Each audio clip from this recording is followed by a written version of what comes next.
So the first thing that we need to remember when making a test strip is to first not have any of your paper out while your light is on. I'm going to quickly check my settings. I'm pressing my outlet focus button.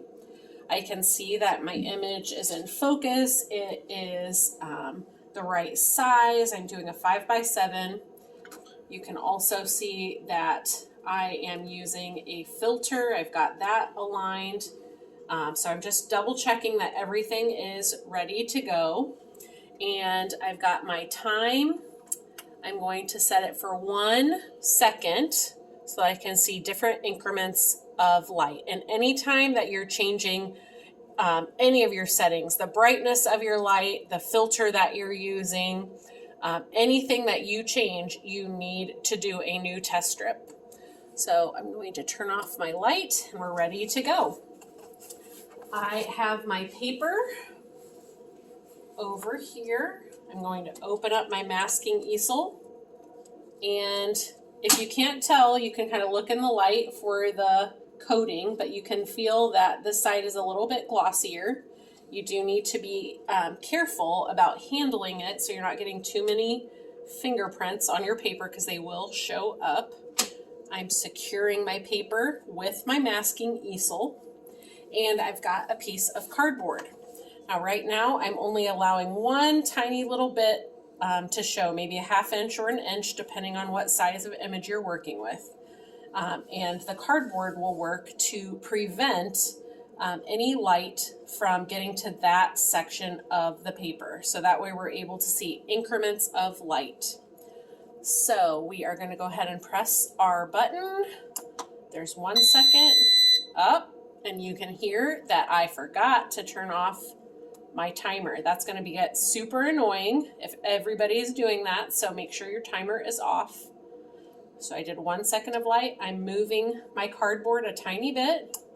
2 seconds, 3, 4, 5, 6, 7, 8, 9, and all the way off 10. Notice that I did have my test strip in a dominant area of my image. So I would take this out, and because other people in here will have their lights on, you want to protect it by keeping it near to your body so that nobody else's light would possibly get it. Then we are going to go to the first tray of developer. I'm inserting my test strip, and I am lifting the corner of this tray gently to agitate so that it is getting covered with the chemical, and you can see the image is starting to appear. The developer is what makes the image start to react with the paper so that we can see the image, the different silver particles. It's activating them. You need to be careful that we're not cross-contaminating any of the tongs. So whatever tongs are in front of that tray, that's what you should use. And it will be in the developer for about 1.5 minutes. And there will be other people's test strips in here and things. It's fine if they touch. It's not a big deal. You just want to make sure that they can actually still be fluid and moving. If they're stuck together, it is possible that one part of the image will not develop correctly. And we want to make sure that there's an even distribution of the chemical across the surface. So if I were to just plop it in here and not agitate, the part that stays out of the chemical longer could leave a line from where the water was. We're going to drip, drip, drip any excess chemical. And then it goes into the second bath, which is simply just watering. But we're going to call this stop bath. So it is stopping the developing from happening, okay? And it is also rinsing off the developer, because developer and fix don't mix. If those two were to be contaminated with one another, they would create ammonia gas, and it would be super, super stinky. So we're just rinsing it off for about 30 seconds. Notice that I'm just lifting the corner of the tray slightly and letting that water kind of flush over the surface evenly.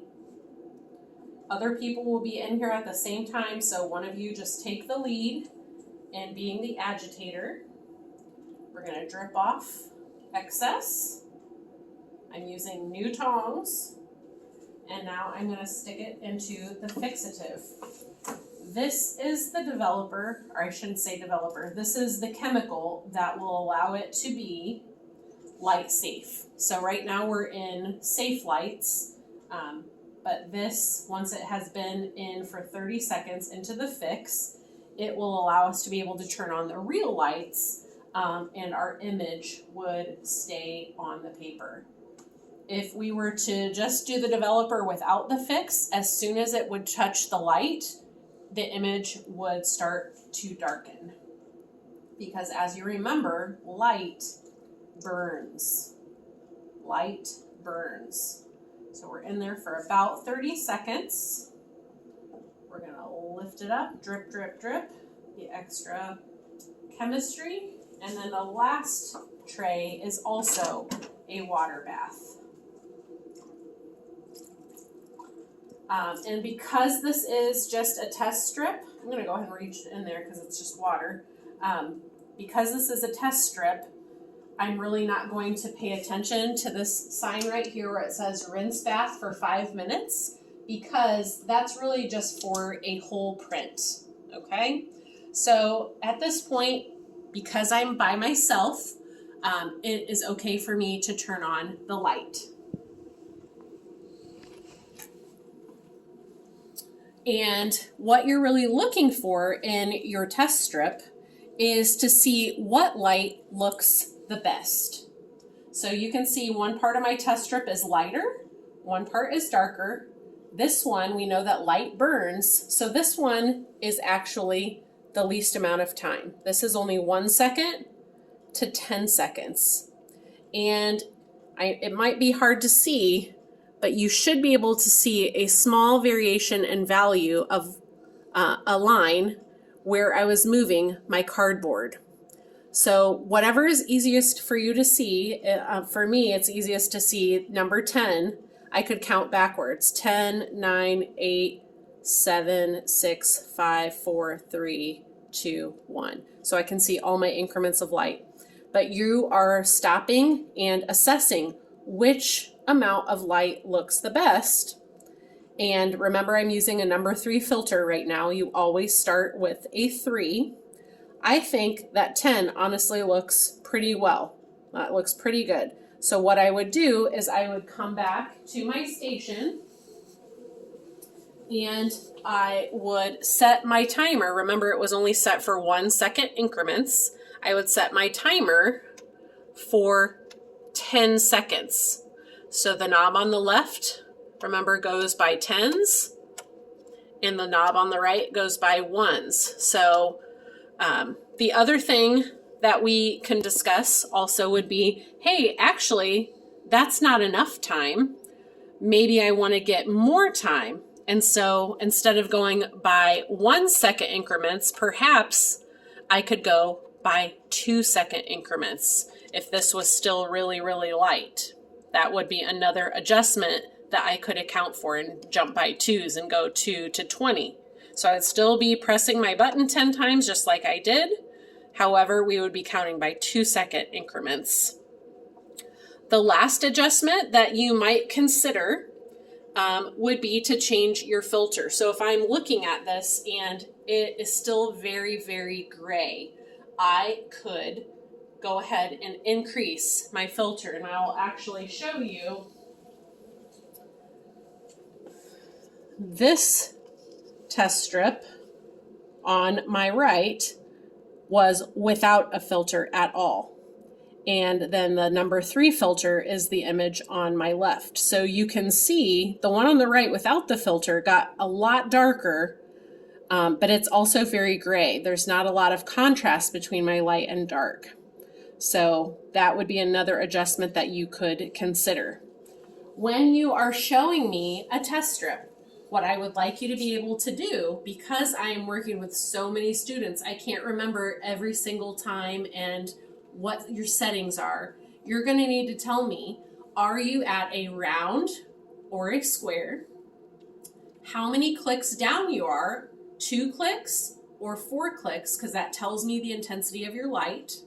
And you would also tell me, were you going by ones or twos? For the most part, most of you will be doing 1 second increments. And I need to know what filter you were using, either a number 3 or above. That way, as you are exiting the darkroom, I can make a quick assessment and help you read your test strip to know what your next step is. And that's it.